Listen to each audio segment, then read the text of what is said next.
फिरोज शाह तुगलक। ये फिरोज शाह जो है ना, इसने अलाउद्दीन की अच्छी चीजों को बंद कर दिया। अब जब इसको प्रॉपर्टी मिली ना, तो राजा की इज्जत बिल्कुल खत्म हो चुकी, क्योंकि 26 साल तक राजा की बहुत बेइज्जती करवा ली उस योग्य राजा ने भी, जिसको लोगों ने कहा कि अच्छा हुआ हमें मुक्ति मिली, आज ये आदमी मर गया। तो सोचो लोगों के मन में क्या इज्जत थी। इसके सामने प्रॉब्लम आई, ये लिखा भी हुआ है कि इसको कोई फूलों की सेज नहीं, कांटों का ताज मिला। अब इसको राजा की इज्जत बनानी है, तो इसको बहुत ढंग से काम करना पड़ेगा ताकि ये जनता के बीच में प्यारा बन सके। अब उससे बहुत लोग इसलिए भी चिढ़ते थे क्योंकि उसने तुर्की लोगों को नहीं काम दिया, उसने योग्य लोगों को काम दिया, चाहे वो हिंदू धर्म वाले थे या वो जैन थे या बौद्ध थे या विदेशी थे, तुर्की थे या अरबी थे। तो उससे तुर्क सरदार चिढ़ते थे कि तुर्की होकर भी हमारे खिलाफ काम कर रहा है। तो इसने उन सबको खुश करने के लिए इसने किसानों का ऋण माफ किया। अच्छा, एक इंपॉर्टेंट विभाग दीवाने को ही बनाया था इसने, जो ये से पिछला एमबीटी था ना, इसने किसानों के ऋण माफ किए, 2 करोड़ टका माफ कर दिया कि माफ कर दिया, कोई बात नहीं, किसानों तुम दुखी हो ना भाई, मेरे जो पिछले वाले राजा थे उसने तुम लोगों पे बढ़ा बढ़ा के टैक्स लगाया, तुम्हारा टैक्स, तुम्हारा ऋण माफ। पहली चीज इसने कहा, मैं उलेमा वर्ग, उलेमा जो धार्मिक उसके ऊपर काम करते हैं, इनके हिसाब से काम करूंगा। यानी ये सबको खुश करने में लगा हुआ है। इस खुश करने के क्रम में इसने कुछ गलतियां भी की। इसने शरीयत को सबसे ऊपर इंपॉर्टेंट माना कि जैसा धर्म कहेगा वैसा मैं करूंगा, और धर्म कहता है कि दूसरे धर्म का नाश करो, ऐसा कुछ लोग बताते थे, था ऐसा बिल्कुल नहीं। तो इसने ये कट्टर बन गया फिरोज शाह, और ये चिढ़ने लग गया हिंदू धर्म से,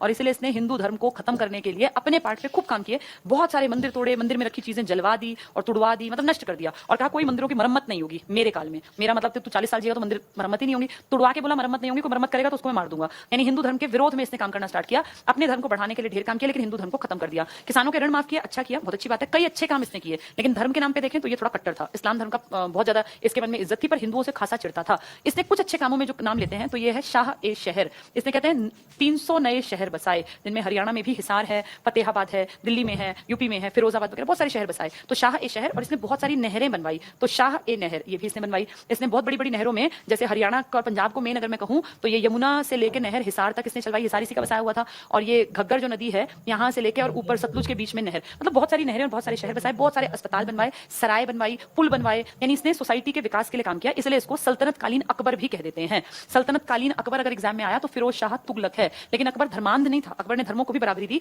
इस मामले में देखा जाए तो ये धर्मांध था, ये हिंदू धर्म का कट्टर विरोधी था। इसने मंदिर भी तुड़वाए। इसके कुछ अच्छे कुछ बुरे कामों में कुछ समझदारी भरे काम है, कुछ मूर्खता भरे काम। एक दो मूर्खता भरे काम सुन लो। इसने गलती क्या की, इसने कहा नगद वेतन बंद होगा, ये गलती है इसकी। अलाउद्दीन ने नगद शुरू किया, इसने बंद किया। इसने कहा मुझे स्थायी सेना की ऐसा जरूरत नहीं है, कोई भी आदमी अपने वंश में से किसी को भी भेज दो। सैनिक जरूरी नहीं कि सैनिक ही रोज आए, उसका मन नहीं कर रहा बेटा आ जाए, और भी मन नहीं कर रहा तो अपने गुलाम को, अपने दास को भेज दो। भाई सेना अगर रोज एक ही आदमी प्रैक्टिस करेगा, ड्रिल करेगा, भाग दौड़ करेगा, प्रैक्टिस करेगा, शरीर ठीक होगा ना। आज एक आदमी आ गया सेना में प्रैक्टिस करने, 10 दिन बाद उसका गुलाम आ गया, 20 दिन बाद उसका बेटा, तो तीनों में से कोई सा भी स्ट्रेंथ नहीं है, कोई से में कोई सा लड़ते टाइम कमजोर मिलेंगे, तीनों में ताकत नहीं मिलेगी, क्योंकि रेगुलर बेसिस पे ना वो खाते बढ़िया ना वो प्रैक्टिस करते।